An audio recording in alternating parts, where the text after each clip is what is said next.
So what if the secret to making $1 million in the stock market isn't about, moving faster than everyone else, but actually learning how to sit perfectly still? I mean, it sounds completely backward, but mathematically, yeah, it is the actual secret. Right.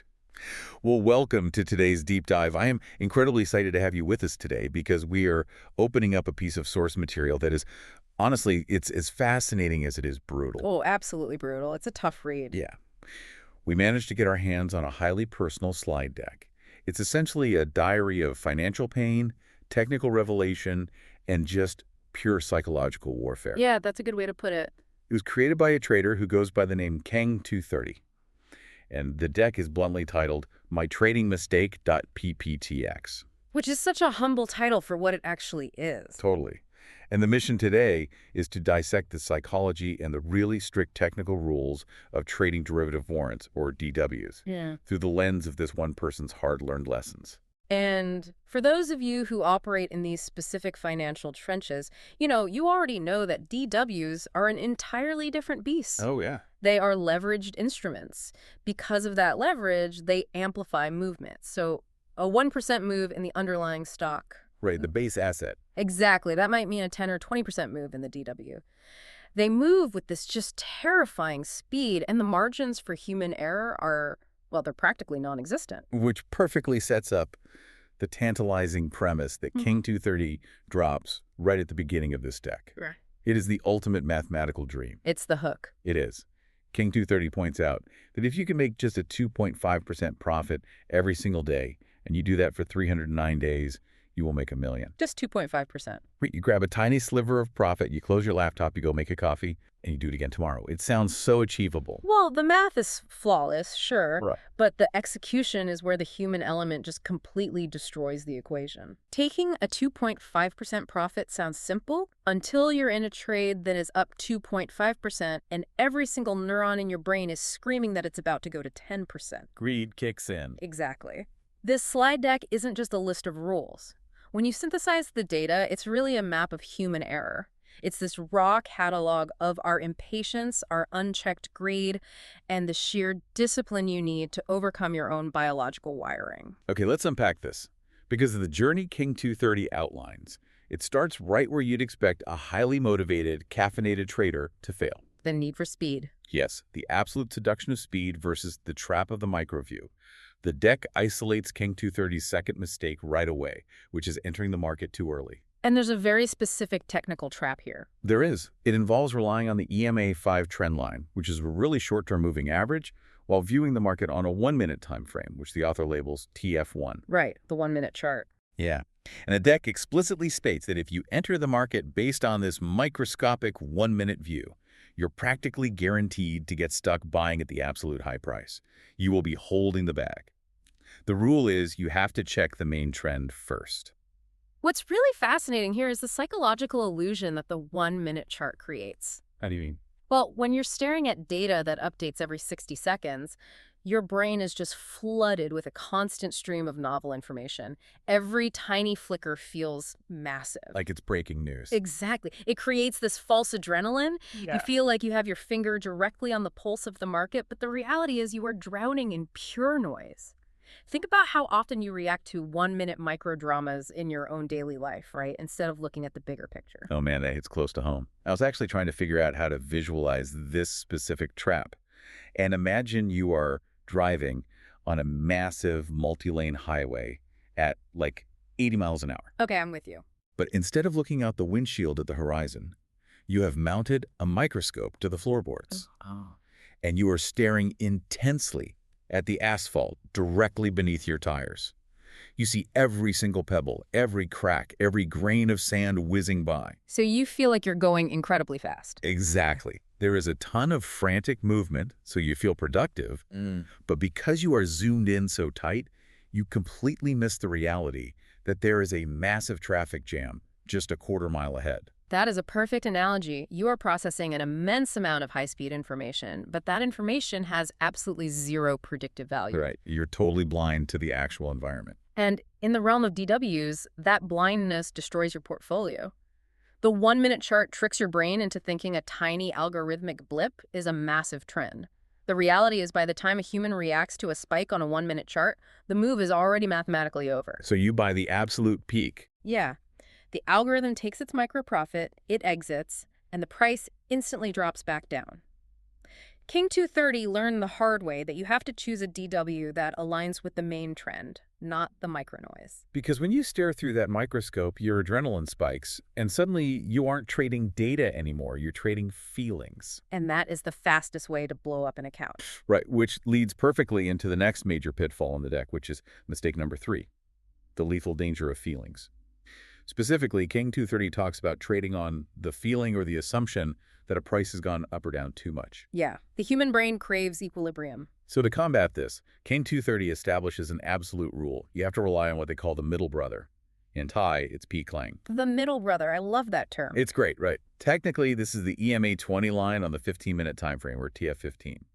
King 230 writes that you must stop thinking for yourself, stop guessing, and let the middle brother dictate reality. You have to read the current graph as it actually is. Which is incredibly hard to do. It is. And so, what does this all mean? I actually have to push back on this a little bit. Let's hear it. If I've watched a specific asset plummet for 3 hours straight, I mean, my brain is screaming that it absolutely has to bounce back up. Nothing drops in a straight line forever. Are we really saying that human intuition is completely useless here? I get where you're coming from. I really do. It's a valid point. But in trading, especially leverage trading, yes, your intuition is often just cognitive bias. Really? Just bias? Yeah. What you're describing, that gut feeling that a plunging asset has to bounce, is the gambler's fallacy. You feel psychological pain because the price dropped, so you expect the market to balance the scales. To be fair. Right. But the market does not care about fairness. A stock can go to zero. A DW can expire completely worthless. If we connect this to the bigger picture, the middle brother, that EMA 20 at TF15, acts as an emotional circuit breaker. An objective voice of reason. Exactly. It tells you, without any panic or hope, if the trend is genuinely continuing. King 230 has this beautiful phrasing in the deck. Read the graph with the present moment. Read the graph with the present moment. That's so profound. It is. It strips the narrative away. You don't trade on the regret of an hour ago or the hope of 5 minutes from now.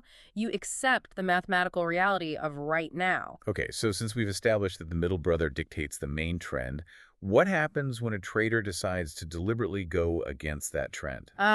Swimming upstream. Exactly. King 230's very first mistake listed is counter-trend trading without setting a sell target. And the rules laid out for this are just brutal. They have to be. It's a hostile environment. So first, you can only attempt a counter-trend trade when the short-term line, the EMA 5, is stretched extremely far away from the middle brother. Right, like a rubber band that's stretched too far and might snap back just a fraction. Exactly. But you must always return to the main trend. You can never stay in a counter-trend long. And here is the absolute rule. You must take profit at exactly one single tick. One tick? One single channel of price movement.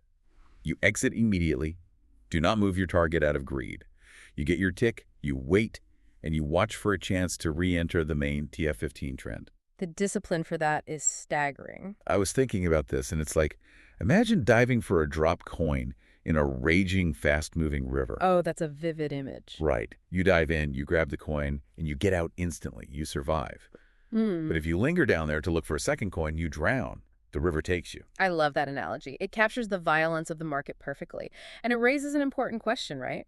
If the danger is that obvious, why do traders ignore the one-tick rule? Greed. Greed, yes, but specifically dopamine. When a trader successfully grabs that first coin, when they get that one tick moving against the dominant trend, their brain gives them a massive chemical hit. Oh, they feel like a genius. They feel invincible. They've tamed the raging river. And in that moment, their risk assessment completely shuts down. What King 230 synthesized here is crucial. Countertrading is a temporary statistical anomaly, not a new reality. You can't live in the anomaly. Right. The river hasn't changed direction just for you. You have to take your one tick and get out. So we've covered the fast, frantic trends and the dangerous raging rivers of counter trends. But that deck highlights another market condition. And it's super deceptive because it seems to be doing nothing at all. The sideways market. Yes, the swamp. This covers mistakes 4 and 5. King 230 notes that when the EMA5 and the EMA20 on the 15-minute chart get all tangled up together, that tells you the market is sideways. They just wrap around each other horizontally. Exactly. And the absolute rule is do not enter. If you do, King 230 says the best case scenario is breaking even. The worst is losing money. It's structurally guaranteed to hurt you. But wait, let me pause you there. Because a sideways market sounds peaceful, shouldn't a flat market be a safe harbor for a trader to, catch their breath? I hear that all the time, and it is a massive misconception. A sideways market isn't a safe harbor, like you called it earlier. It's a swamp. Why is that? Because of the instrument. If you hold a regular stock, a flat market is boring, but fine. But DWs have an expiration date. They have a massive time premium. So the clock is ticking? The clock is literally eating your money. It's called theta decay. Every hour the asset fails to move, the DW loses value. So in a swamp, you are burning capital and emotional energy fighting over pennies. Wow, you're just slowly bleeding out. Exactly. Which ties into mistake 5, using too long of a time frame and not adjusting to what King 230 calls TF2. Right. The deck points out that prices simply do not run fast or long beyond the 15-minute boundary. Right. The strategy is to take profit, step back, and re-enter only on dips. Understanding that 15-minute boundary is about recognizing the natural rhythm and the limits of the specific asset you are trading. You can't force a DW to act like a long-term hold. Every single mistake King 230 listed so far points to anxiety, right? Rushing, overmanaging, fighting the swamp. But the final section of the deck completely flips the script. It reveals King 230's hard-won formula for actual success. And it's so counterintuitive. It really is. The alternate rules are enter and exit slower than before, calm down. After you exit a trade, force yourself to take a rest. Take a literal break. Yes. Do not rush right back in. Always look for confirmation from a larger time frame because a sideway will eventually run into a larger trend and then the holy grail. The strong trend day. Yes. On a strong trend day, look at the main trend, sit perfectly still, and hold the trade for as long as possible all the way to the end of the day. Sit perfectly still. And here's where it gets really interesting. Think about the paradox here. To hit that frantic-sounding goal of making a 2.5% daily profit for 309 days... Which sounds exhausting. It does. But King 230's ultimate advice isn't to hustle harder or trade faster. It's to do exactly the opposite. Slow down, rest, and sit perfectly still. The concluding mantra of the deck is literally, then success will come by itself. That is just, it's a brilliant synthesis of the entire psychological arc of trading. It really is. The transition from an amateur to a master isn't about acquiring more complex indicators. It's about acquiring patience. Trusting the middle brother allows you to survive, right? It keeps you from drowning. But sitting perfectly still on a strong trend day, that is how you thrive. You let the market do the work. Exactly. You get out of your own way. What a journey. From a slide deck called My Trading Mistake to finding absolute peace in the 15-minute trend. Let's quickly recap for everyone. We followed King 230 from getting trapped in the frantic 1-minute noise to finding that clarity with the middle brother. The P-Clang. Yes. The core lessons are stop trusting your feelings over the data. If you counter trend, grab your coin and get out of the river. Don't swim in a sideways swamp. And above all, learn to sit still. It's powerful stuff. And before we go, I want to leave you with a final thought to mull over. Please do. King 230 learned the hard way that looking at things too closely, like on a 1-minute chart, creates a false sense of panic. The microscope on the highway. Exactly. So think about your own life, your career, or your relationships. Where are you currently staring at the 1-minute chart? Where are you reacting to the daily noise when you really should be zooming out to the 15-minute time frame and trusting the larger trend? That is such a fantastic question to end on. Where are you staring at the 1-minute chart? Thank you so much for joining us on this deep dive. It's been an absolute blast to go through this with you, and we will see you on the next one.